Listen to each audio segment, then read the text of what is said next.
Hey, what's up, Mythgardians? Cool Cat here, and with the introduction of the Season 3 of Open Beta for Mythgard, along with a brand new Mythgard patch, I thought it would be a great time to go ahead and cover the 5 best decks to take to ladder in Mythgard Season 3. So I'm going to cover the 5 decks. I also have a couple honorable mentions as well that would be pretty good to take over to the ladder. So let's go ahead and hop into them.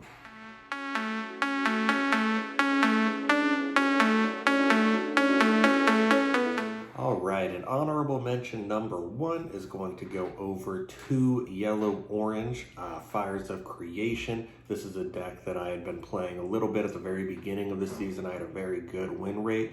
This deck has a pretty decent matchup into some popular decks on the ladder right now, thanks to things like Temptation, and thanks to Meso Libre, Pack Mentality, Hacker's Intuition. These are all cards, and Eager Recruit, of course, are all cards that are going to help your early game as well as closing out your late game really quickly. So you're actually able on this deck to get wins around turn 7 to 10. All you really need to do is just slam down a big body, which you have plenty of. You have Cuscio, Armageddon Angel, Sapo, Twins, as well as Forgelings. Just slam down a big body, throw down a Hacker's Intuition on it, and just swipe it to their face. And then, you can really get some quick lethals. Temptation, some of their buffed minions, smack them in their face. Don't be afraid to use Temptation as a removal tool. You don't need to use it just to get like an extremely valuable one-for-one trade. Just if they have a buffed minion, just steal it, hit them in the face with it, let it bounce back into their hand so it gets rid of the buff. And honorable mention number 2 is going to go out to classic yellow-green control. So with the recent update, this list has gone more into a mid-range style than a pure control. It's definitely still very controlling, but you're going to have a couple of new additions like your Twins. You're going to have things like your Sablewing Zera, and of course the Boneyard Abomination Volition combo. And then, just some standard early game control stuff, a single copy of By Many Falls for some really key healing. You're going to have your Enchant Eater Volition combo as well. We're now running 2 Volitions to take care of any of the early Rainbow deck, like your Demolition Speedway, Heaven and Hades if you're against Red-Orange. So just pretty much control the board early and then end the game with big Sablewing, big Boneyard, or just your giant amount of huge minions. And honorable mention number 3 goes out to red-green control. This list that I have featured here is very, very interesting.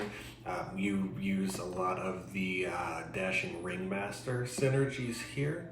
You have things like your Melpomene Muse, you have your Cerberus Unchained, 7-Ring Ritual, of course, the classic, and then you also run the Boneyard Abomination for a little one-turn kill. Dashing Ringmaster actually does give your Boneyard Abomination rush, so if you get a big old Boneyard stacked up, you can throw down a Boneyard Abomination just like yellow-green. And then you also have your Fated Firebird in here just to get that guarantee of that chip damage in and the consistent threat that they'll have to remove turn after turn. Now into the list at number 5, I have to throw this one out to Kish-Kasen, who with his deck Weebs and Freaks. It's going to be a red purple burn style deck, and with an aggro deck of this kind, we're generally going to end the game between turns 4 and 7. So with that in mind, we are pretty much running full copies of every single card in this deck because consistency is key. You're not going to be seeing too many cards, so you want to make sure that you're seeing the cards that you want to see. And generally with this deck, you're just going to hit face every single possible time. You're not really going to be trading too much unless that trade allows you to hit their face. And then you have Smite as a power just to keep pinging their face down. And then you're running Disc as well for the Slayer bonus for some easier trades and for the extra draw to refill your hand a little bit. And then you're running things like your Vulcan brand, which is going to help clear out some blockers while also dealing face damage. So that in unison with things like Racer and Shadow, with things like Daring Trapezist, is going to be able to let you keep up the pressure. And then for the late game, you have your Shinobi of Fire and your Hotel Barkeep. The Barkeep just to let you smite multiple times per turn. The Shinobi of Fire is going to just set you up with a bunch of flame scrolls to just throw at their face and burn them down. And in the fourth slot, of course, in a more aggressive meta like we have right now, you're always going to find success with the classic purple-green Reanimator. So in this list is set up by myself. I had swapped out your standard 1-drop of Kolobok with a now buffed card, Vodnik Informant. The stat line is extremely good here. So the ability to have that 3 health on turn 1 is going to protect it from quite a lot from the enemy side. It no longer dies to Racer, it doesn't die to Trapezist, it doesn't die to anything really, and any rush really, until they're able to actually set up a minion to actually kill it, which is going to be very key in protecting your Boneyard to set up for the Necromantic combo. But along with that, I did set up this deck in a way to actually find success even if you don't have that Necromantic combo. It's really set up to be more of a mid-range style deck, and that Necromantic combo is going to be more of a like a bonus, I guess, if you're able to get it off. You should still be able to get some controlling the early game, into just dropping a fatty turn after turn with your Baba Yaga's Den, Born Again, your Vodnik Informant, Sword Saint, God of Gamers, and things like that. And with this next deck in the number 3 spot, we have Dire Midrange. This is going to be red-blue midrange. Blue got a lot of buffs in things like Honed Edge. The Brainstorm buff is going to be key here as well to help you refill your hand. And then you're also going to be working off a couple of the red colored buffs as well in the Serapis and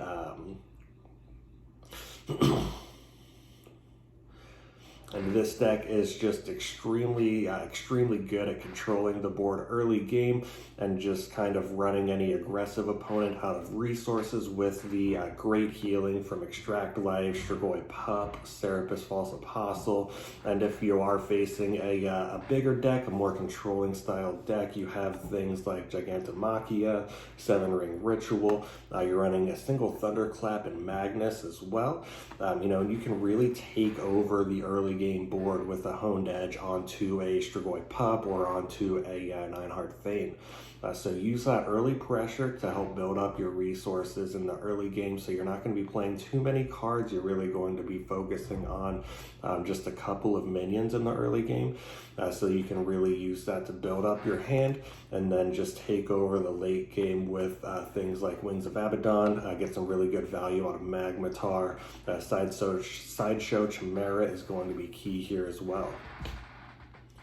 And then in the number 2 spot, the king has been dethroned. We have red-orange Value Town, red-orange Stairway, Heaven and Hades, however you want to look at this deck, whatever you want to call it. This deck was hit quite hard with things like the Shopworn Bull nerf, the Wyvern nerf. You have just the Heaven and Back nerf. It was hit very hard, which it apparently needed because it's still very good even after all of those nerfs. We are substituting a few things here. We're now using the orange 3 drops as opposed to the Wyvern. We're using the Ifrit and the Desertification engine. You can swap these with Shadbahar Beast as well. That would be a fine replacement. We are now running Serapis as well, which is going to be a very good card against aggro. It'll help you heal right back up. It'll also help you draw a lot of cards if you do end up getting that 4 energy action off as well. And then you can clear the board with an Armageddon Angel in the late game. 7-Ring Ritual, Gigantomachia, really good, of course, late game value. And we're running a single copy of Seal and a single copy of Temptation. As I said before, Temptation is going to be very, very strong in this meta. It's super good against aggressive decks to help pick up those buffs, also just to get some really good value out of it as well. And in the number 1 spot, we have the mono blue rainbow Valkyries. So with the Ingrid change, it now costs 5 mana as opposed to 7. So you are much more reliably able to get this down, which makes you a lot more resilient to all of the things that Valkyries were weak to previously, things like Misanthropia, things like Thunderclap Magnus, pretty much any AoE board clear you don't really care about it anymore. You can just throw out all of your minions, empty your hand, and then when they clear it all off, you can just play the Ingrid, refill your hand back up, and just replay your minions. So you're able to just keep that pressure up time and time again. And then, when you do finally draw your Allfather's Horn, just throw it out and then deal a bunch of damage to the opponent's face, killing them off. The deck plays very similarly, but you no longer have to be as conservative with your minions, which is an extremely, extremely strong thing that Valkyries are able to do right now. And along with that, you have the Valkyrie Enforcer, which is very good against buffs like your Honed Edge, your God's Blood, and things like that. So there you have it. That'll be my top 5 decks for ladder right now. Just a quick thing. This is decks specifically for ladder. This isn't the top 5 decks in Mythgard of all time or anything like that. Just if you're really trying to grind the ladder points, hit your ranked goal for the season, one of these decks will most likely be able to get that job done for you. If you had any suggestions or let me know what you think down in the comments below. Make sure you like the video if you like the list, and make sure you do subscribe for more Mythgard content. And as always, GG from